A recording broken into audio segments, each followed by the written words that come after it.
Good evening. Welcome to Kenya News Update today. I'm your host, and we begin with a political firestorm that has reignited one of Kenya's most painful historical wounds. Oscar Sudi, the outspoken Kiambaa Red MP, has launched a direct and incendiary attack on Deputy President Rigathi Gachagua, specifically targeting his role in the 2007 Kiambaa church tragedy. This is more than just political mudslinging. It's a calculated strike at the heart of the Rift Valley political alliance and a reopening of a national trauma that many believed was healing.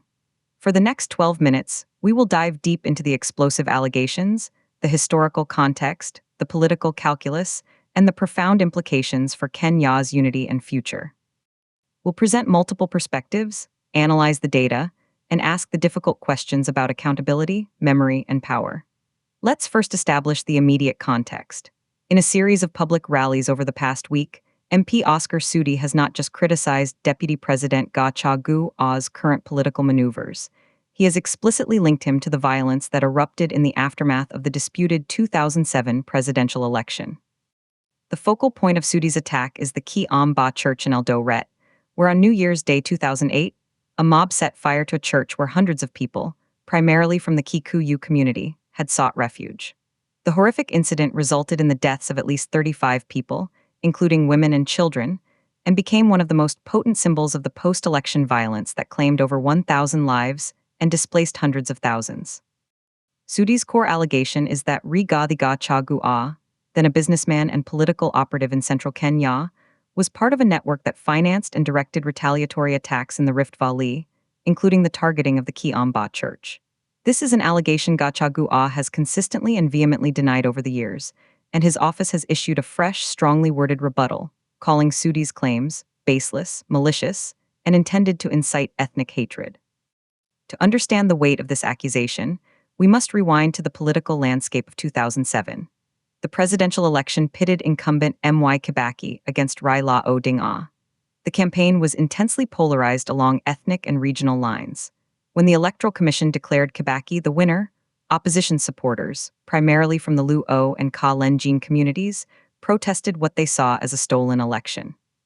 These protests quickly spiraled into targeted ethnic violence, with communities perceived as supporting Kibaki, mainly Kikuyus, Kisii, and Luhya, being attacked in the Rift Valley, an opposition stronghold. In retaliation, pro-government militias allegedly attacked Luo and Kalenjin communities in central Kenya and parts of Nairobi. The Kiambaa church burning was a catastrophic escalation in this cycle of violence. A government-commissioned inquiry, the Waki Commission, later documented extensive planning and organization behind the violence on both sides, implicating politicians, businessmen, and community leaders. However, few high-profile prosecutions ever materialized, leaving a legacy of impunity and unresolved grievance. Now, let's examine the political profile of the accuser, Oscar Sudi. The Kiambaa Red MP is a formidable political force in the Rift Valley, known for his blunt, often controversial rhetoric and his unwavering loyalty to President William Ruto. He is a key figure in Ruto's United Democratic Alliance, or UDA, party. However, a recent parliamentary performance report by the watchdog group Mzalendo reveals a striking statistic about Sudi's legislative record. The data shows that since the 13th Parliament commenced in September 2022, Oscar Sudi is among a small group of MPs who have never once delivered a formal speech on the floor of the National Assembly. This parliamentary silence stands in stark contrast to his very loud and constant presence on the political rally circuit. This dichotomy is crucial to understanding his strategy. His power base is not built on legislative nuance, but on populist mobilization and defending the interests of his Kalenjin constituency. His attack on Gachagua can be seen as a defense of that constituency's narrative of the 2007 events, a narrative that often portrays the Kalenjin community as victims of state-backed militias from central Kenya. So, what is Sudi's immediate political objective?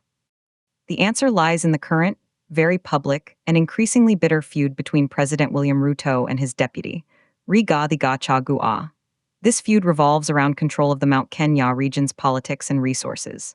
Gachagua has positioned himself as the region's undisputed kingpin, a move perceived by Ruto's inner circle, including Sudi, as a challenge to the president's authority and a potential threat to the 2027 succession politics.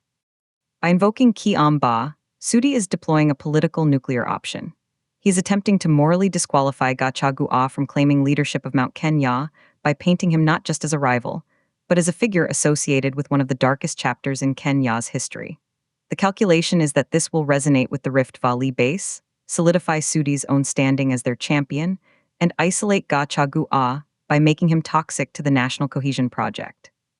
It's a high-risk, high-reward tactic. Let's bring in another perspective. We spoke to several political analysts and historians who warn of the dangerous precedent this sets. Dr. Amani M. Wadaim, a political historian at the University of Nairobi, told us, using historical tragedies as weapons in contemporary political battles is profoundly irresponsible. The victims of Kiambaa and the post-election violence are not political pawns. Their memory deserves dignity, not to be weaponized for short-term gain. This rhetoric risks reopening old wounds and validating the very ethnic antagonisms that led to the violence in the first place. She points out that the national healing process, however imperfect, was built on the principle of moving forward without necessarily forgetting, but without using the past as a constant cudgel. Sudi's rhetoric, she argues, threatens to unravel that fragile consensus. On the other side, some commentators from the Rift Valley argue that Sudi is simply speaking a truth that has been suppressed for too long. They claim that the narrative of the post-election violence has been unfairly skewed, focusing predominantly on atrocities in the Rift Valley while downplaying the organized retaliatory attacks from central Kenya. A caller to a popular talk show, identifying as a resident of Eldoret, said, "For years, we have been portrayed as the sole aggressors." Sudi is reminding everyone that there were financiers and planners on all sides. If we are to have true reconciliation, we need full accountability, not selective justice. This perspective highlights the unresolved nature of the justice process. The international criminal court cases collapsed, and local prosecutions stalled, leaving a vacuum filled with competing, bitter narratives. Now, let's look at some numbers that frame the scale and legacy of the 2007 crisis, which Sudi's comments have thrust back into the spotlight. The post-election violence resulted in the internal displacement of an estimated 600,000 people. Many of these individuals lost everything. The government's resettlement and compensation program has been a long, fraught process. A recent audit report indicated that only about 80% of verified internally displaced persons, or IDPs, have received full compensation packages, leaving a significant minority still waiting for closure over 15 years later. Furthermore, the economic cost was staggering. The violence shaved an estimated 2% off Kenya's GDP growth for that year, a blow from which it took years to fully recover. The psychological and social costs are, of course, immeasurable. Trust between communities was shattered, and a latent fear of election cycles was embedded in the national psyche. Let's visualize a key statistic that underscores the economic impact. The violence caused a direct and immediate contraction in economic activity, particularly in agriculture, tourism, and transport in affected regions. Beyond the historical allegations, Sudi's attack taps into a current economic grievance within the Rift Valley. There is a growing perception among some leaders, including Sudi, that the region's support for President Ruto has not been met with proportional development returns. They point to stalled projects and argue that the deputy president's focus on Mount Kenya is diverting resources and attention. This economic discontent provides fertile ground for Sudi's historical rhetoric. By attacking Gachagua, he is also indirectly pressuring the Ruto administration to deliver more tangible benefits to his backyard. It's a two-pronged strategy: undermine a rival and advocate for his constituency. The deputy president's response has been multifaceted. Officially, he has dismissed Sudi as an irrelevant backbencher, pointing to his zero-speech parliamentary record as evidence of his lack of substantive contribution to national discourse. Gachagua's allies have gone further, accusing Sudi of being a mercenary hired by shadowy forces within the government to destabilize the deputy presidency. They argue that this is a classic diversionary tactic to draw attention away from the government's development record in central Kenya. One Gachagua ally, speaking anonymously, told us, "This is not about 2007. This is about 2027. They are scared of Gachagua's growing influence, so they are digging up the graveyard to find mud to throw. It's pathetic and dangerous." What does this mean for President William Ruto? He finds himself in an extremely delicate position. Oscar Sudi is one of his most vocal and loyal defenders. Publicly rebuking him could alienate a crucial part of his Rift Valley base. However, allowing such inflammatory rhetoric to go unchecked risks several things. First, it damages Kenya's international image as a stable democracy that has moved past ethnic violence. Second, it could escalate tensions ahead of the 2027 election cycle. And third, it undermines Ruto's own stated commitment to national unity and the bottom-up economic model, which is supposed to transcend ethnic politics. The president has so far maintained a studied silence on the specific Kiambaa allegations, urging general unity instead. This silence is being interpreted by many as tacit approval, or at least an unwillingness to rein in a useful attack dog. We also sought the perspective of religious and civil society leaders. The National Council of Churches of Kenya, or NCCK, which has been involved in peace building since 2007, issued a statement expressing deep concern. The statement read, "The church is a place of sanctuary and worship, not a battlefield for political scores. We urge all leaders to exercise restraint and to use language that heals rather than divides. The path to lasting peace is through dialogue and forgiveness, not accusation and recrimination."